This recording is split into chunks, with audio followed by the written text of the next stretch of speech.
목사님 12주기를 맞이해서 귀한 자리가 열린 것을 감사하게 생각을 합니다. 저는 옥 목사님과 좀 오래도록 함께 했던 사람으로서 특별히 제자가 무엇이고 또 제자는 세상 속에서 어떻게 살아가는가에 대하여서 저의 또 사역의 현장도 좀 얘기를 나누면서 좀 말씀을 드리려고 합니다. 사랑의 교회가 옥 목사님에 의해서 개척이 되었을 70년 말 80년대에는 성도, 하나님의 양떼 이런 이야기는 있었지 성도의 정체성을 제자로 그렇게 성경을 가지고 제대로 알려주시는 분이 없었습니다.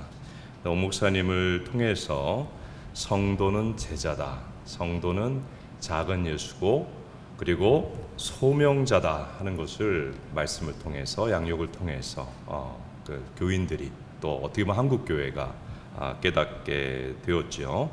교회는 택한 자들의 모임일 뿐만 아니라 제자들에게 사명을 일깨워서 파송하는 곳이다. 교회관 자체도 사실 한국 교회 전통적인 그런 교회관의 관점과는 사실 굉장히 새로운 그런 교회관을 제시를 해 주셨습니다. 그래서 교회와 성도의 사도성을 강조하셨어요. 옥하는 목사님을 만나고 또 그분의 양육과 그분의 말씀을 들은 사람들은 믿음이 성장하는 제자가 될 뿐만 아니라 세상 속에서 사는 삶을 중요하게 여기는 사람이 되었습니다. 옥 목사님이 그 성도들에게 어떨 때는 좀 강하게 도전을 하시는 편이신데 세상 속에서의 삶을 중시하지 아니하고 이 세상은 죄 많은 곳이네 하면서 교회로 도피하려는 성향을 혹 교우들에게 발견하게 되면 그 부분에 대해서 매우 경계심을 갖도록 그렇게 하셨어요. 그래서 항상 세상 속에서의 적극적인 삶, 실천, 또 어떤 의미에서는 교회론적으로 얘기하자면 흩어진 교회로서의 세상 속에서 역할이 얼마나 중요한가 하는 것을 깨우쳐 주셨습니다. 그래서 옥하는 목사님의 표현으로 말씀을 드리자면 제자도라고 하는 것은 학생은 학교 생활이 달라지고 직장인은 직장 생활이 달라지고 그리고 주부는 가정에서 내가 의미 없다고 생각했던 그 주부로서의 삶이 전혀 말씀 안에서 달라지는 것, 그것이 제자의 삶이다. 그게 제자도다. 그래서 제자도에 있어서 삶의 현장성을 참 많이 깨우치게 되었습니다. 그런데 성도가 그렇게 세상 속에서 제자답게 살아가려면 힘이 있어야 됩니다. 다른 말로 하면 세상 속에서 제자로 살아갈 수 있는 영성을 갖춰야 됩니다.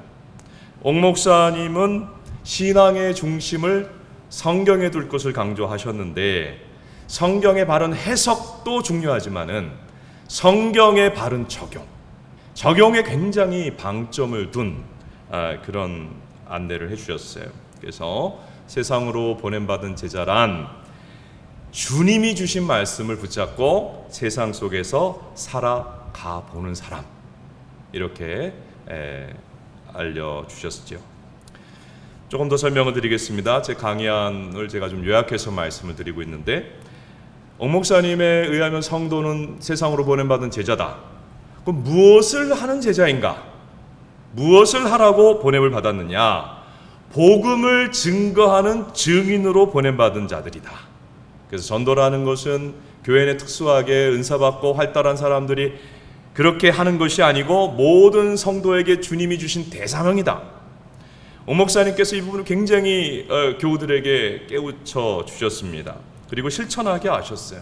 그래서 이 옥 목사님의 영향을 받았던 사람, 그리고 그 메시지를 듣고 양육을 받은 사람들은 대사명, 마태복음 28장 19절 20절에 나오는 대사명을 삶 속에서 적극적으로 실천하는 성도들이 되었습니다.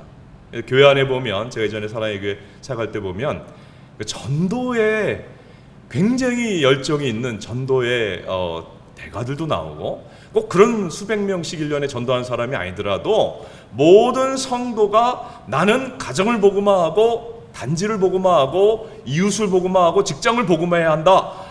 대사명을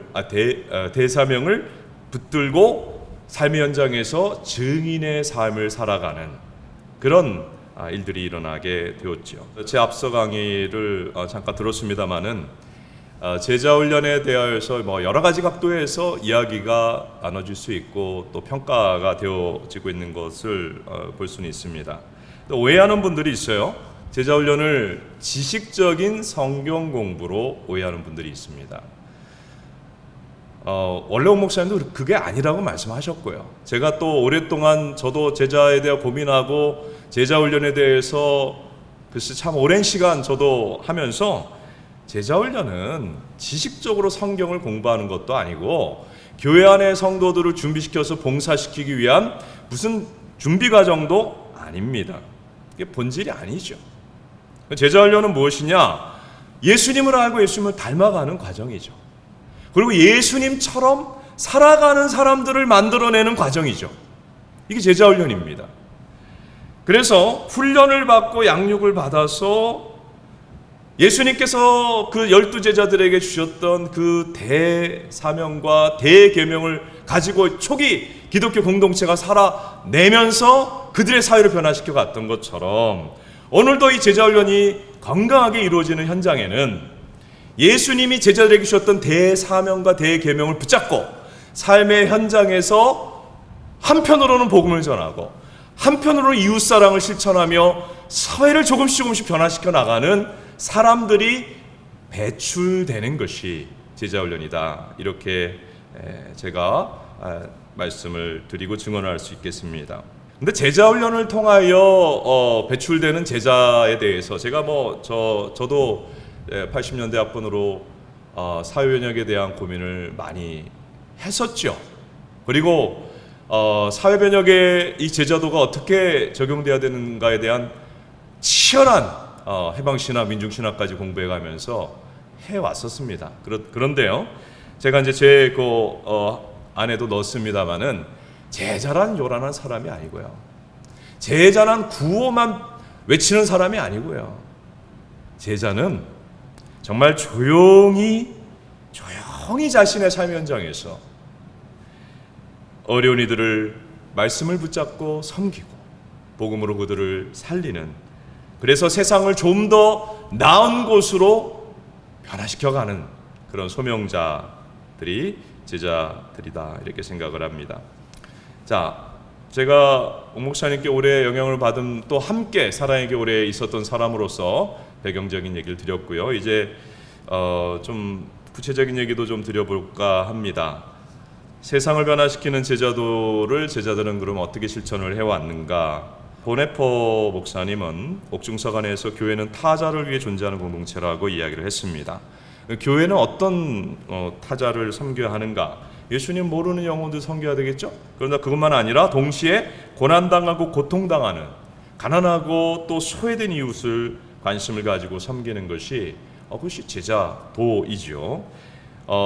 제가 사랑의 교회에서도 그렇게 제자 삶을 살고자 애를 쓰면서 우리 사랑의 교회 교우들도 그랬고, 제가 이제 담임을 14년 전에 이제 교회를 개척해서 담임을 하고 있는데, 저의 목회 현장에서도 제자는 세상 속에서 한편으로는 복음을 전하고 한편으로는 이웃사랑을 실천해서 세상을 변화시키는 그런 사람이 되는 것인데, 그 교회 안에도 나타나고 성도들 가운데도 이게 나타나야 되고 목회에도 나타나야 되지 않습니까?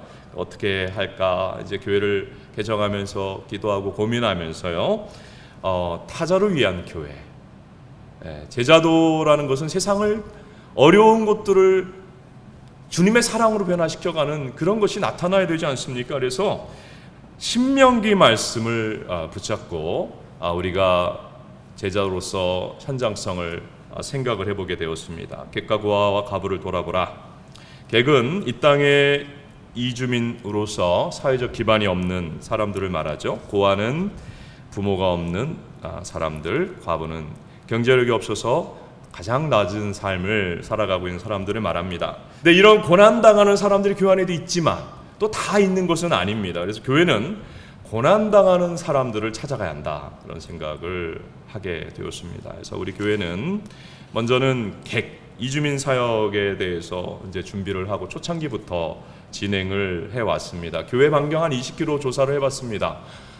이 땅의 이주민들로, 객들로 정말 교회의 사랑과 제자들의 섬김이 필요한 분들이 있는가 찾아보았더니 저희는 판교에 있는데 판교 안에는 좀 없었고 성남이 인근에 있습니다. 그래서 성남에 보니까 많은 이주민 노동자들이 있는 곳이었어요. 그리고 그 유학생들도 있고 그런 가정들이 있었습니다. 그래서 그분들 또 이미 또 교회 중에 아니면 국가기관 중에 그들을 돕는 기관들도 있더라고요. 그래서 그들과 협력을 해서 이분들을 섬기기 시작했습니다. 이주민들이 주거 환경이 열악해서 이 주거를 이제 집 리모델링을 해드리기도 하고, 그리고 또 우리 교회 안에 한국어 교사 자격증이 있는 분들을 그 이주민들을 돕는 그 기관에 보내서 한국어 교육, 한국 문화 교육을 해서 이 이주민들이 주로 이제 그 결혼해서 오신 그 가정들, 다문화 가정들도 많습니다. 또 그 자녀들도 있고요. 거기 한국 음식, 언어, 문화에 잘 해서 정착할 수 있도록 돕는 일들도 진행을 해왔습니다.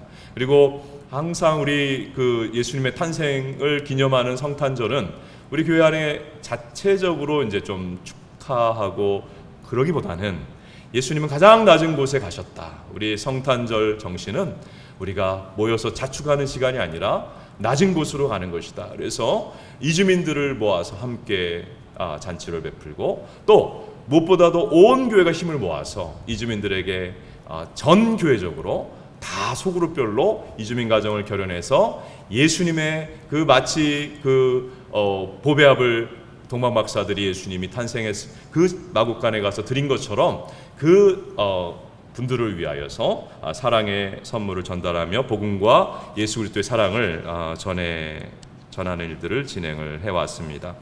또 이 땅의 객 중에는 이제 탈북한 분들이 또 대표적이다, 이렇게 생각을 하고 탈북자 사역을 이제 개척초부터 진행을 해왔는데,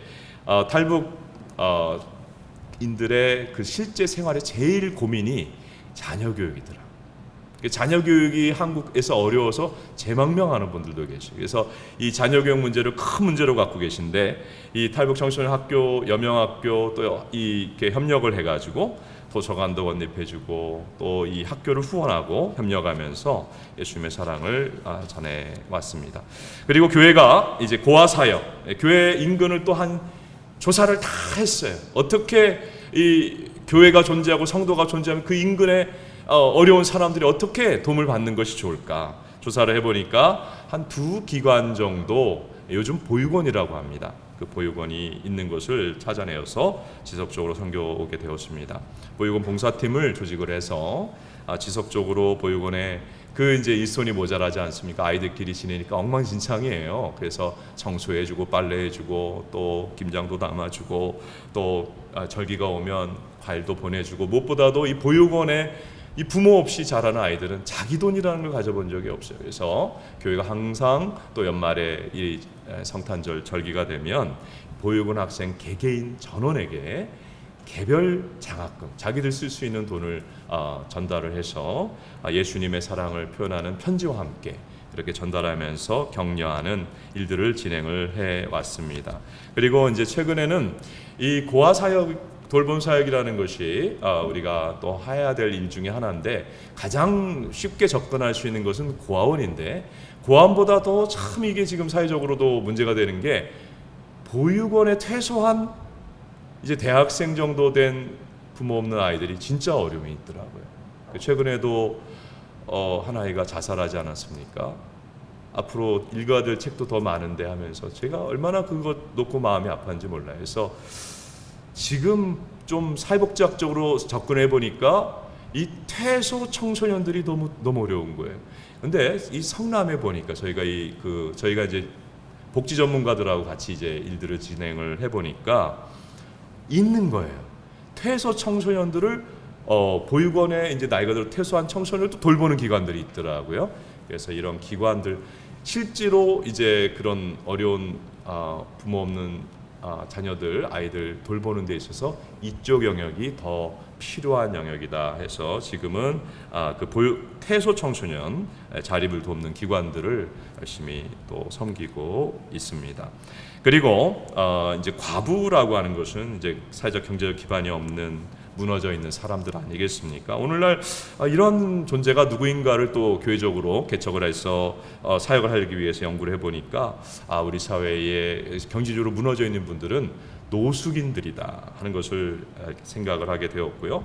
개척 초기부터 노숙인 사역, 서울역 노숙인 사역을 찾아가서 거기 잘하고 있는 기관들이 몇 개 있습니다. 그 중에 하나 참 좋은 이웃과 협력을 해서 정기적으로 봉사자 보내고 노숙인 급식 진행하고, 또 이 기관이 참 요즘은 예전에는 기업들도 관심을 가지고 했는데 교회와 기업들의 관심이 좀 많이 최근에 좀 줄어들어 있는 부분도 있습니다.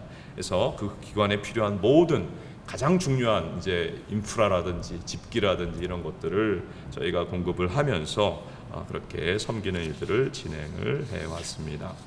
본교회에서는 또 지역사회 안에서도 동사무소와 연결해서 사회적으로 좀 돌봄이 필요한, 즉 국가가 돌보는 대상 말고 이렇게 미싱 에어리어가 있습니다. 그런 부분들을 찾아내서 독거노인들, 또 장애인분들, 이런 분들 좀 음식을 전달하는 그런 사역들도 진행을 하고, 또 추운 동절기가 되면 겨울을 따뜻하게 나기 어려운 분들이 있습니다. 역시 성남 지역까지 조사를 해서 사랑의 연탄 나누기 사역을 저소득층을 중심으로 직접 배달을 하면서 진행을 해온 부분들이 있습니다.